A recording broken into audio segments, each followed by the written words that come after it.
여러분, 반갑습니다. 저는 디지털 스토리 스튜디오의 김유석입니다. 자, 오늘 우리가 함께 떠나볼 이야기는요, 정말 놀랍게도 현대적인 조선시대의 경제 시스템에 대한 겁니다. 바로 국가가 운영하는 호텔, 그리고 왕이 직접 보증했던 신용카드 이야기죠. 지금 보시는 이 질문, 왕이 보증하는 신용카드는 왕국이 파산하면 어떻게 될까? 이게 바로 오늘 이야기의 핵심이라고 할 수 있겠습니다. 네, 조선의 신용카드 여행이라 흥미롭죠. 아니, 도대체 조선시대 관리들은 어떻게 현금 한 푼 없이 전국을 돌아다닐 수 있었을까요? 그 비밀의 열쇠가 바로 마패와 원이라는 아주 놀라운 시스템에 있었습니다. 바로 이겁니다. 마패. 이게 그냥 단순한 메달 같은 게 아니었어요. 신분증 역할도 하고 결제도 되고 심지어 그 사람의 지위까지 보여주는 뭐랄까 진짜 말 그대로 조선시대의 올인원 신용카드였던 셈이죠. 자세히 보시면 이 마패에 말이 새겨져 있잖아요. 이 말 마리수가 한 마리부터 5마리까지 있었는데 이게 바로 관리의 등급을 나타내는 거였어요. 당연히 등급이 높을수록 더 좋은 서비스를 받았겠죠. 그리고 더 놀라운 건 뒷면에는 발행연도나 기관 이름까지 새겨져 있어서 요즘 신용카드의 홀로그램처럼 위조를 막는 역할까지 톡톡히 해냈다는 겁니다. 자, 그럼 다음으로 국영 호텔 네트워크를 한번 볼까요? 아무리 좋은 신용카드가 있어도 이걸 받아주는 가게가 없으면 그냥 플라스틱 조각일 뿐이잖아요. 마패도 마찬가지였습니다. 그래서 이 마패라는 소프트웨어를 뒷받침해줄 하드웨어가 필요했는데 그게 바로 원이라고 불리는 전국적인 국영 호텔 네트워크였습니다.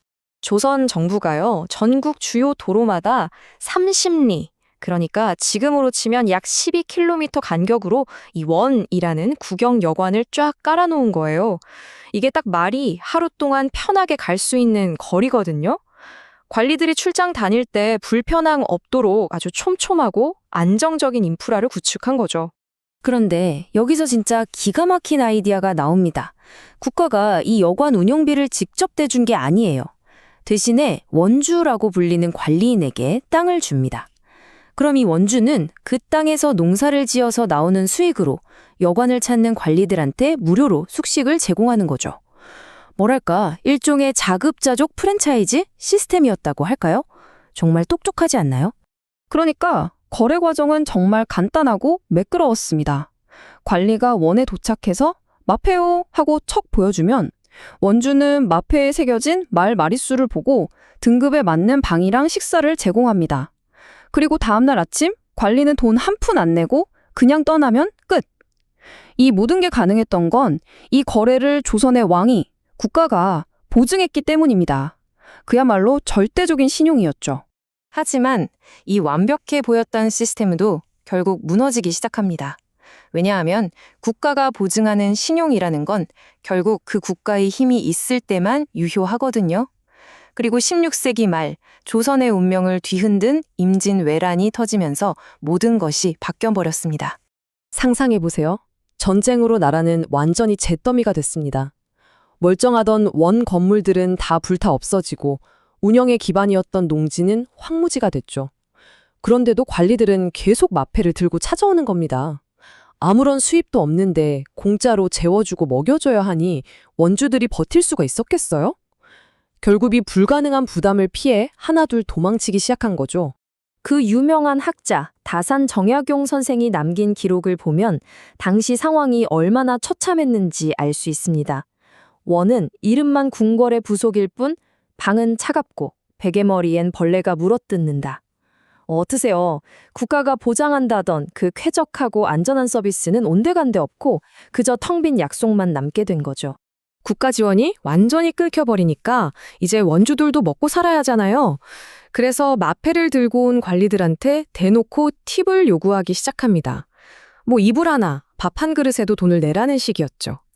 사실상 국가의 신용이 부도 처리된 거나 마찬가지였고 한때 막강한 권력을 상징했던 마패는 그냥 쇳조각이 되어버린 겁니다.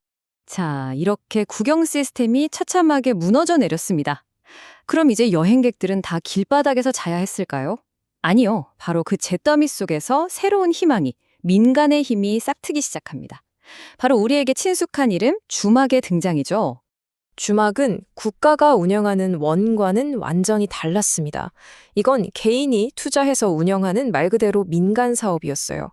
그러니까 신분이 높든 낮든 상관없이 돈만 있으면 누구나 상인이든 나그네든 심지어 마패의 권위가 떨어진 관리들까지도 따뜻한 밥 한 끼와 잠자리를 얻을 수 있는 아주 평등하고 민주적인 공간이었던 셈이죠.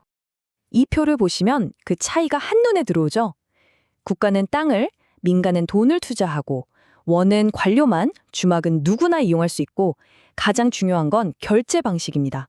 마페라는 신용에서 현금으로 바뀐 거죠.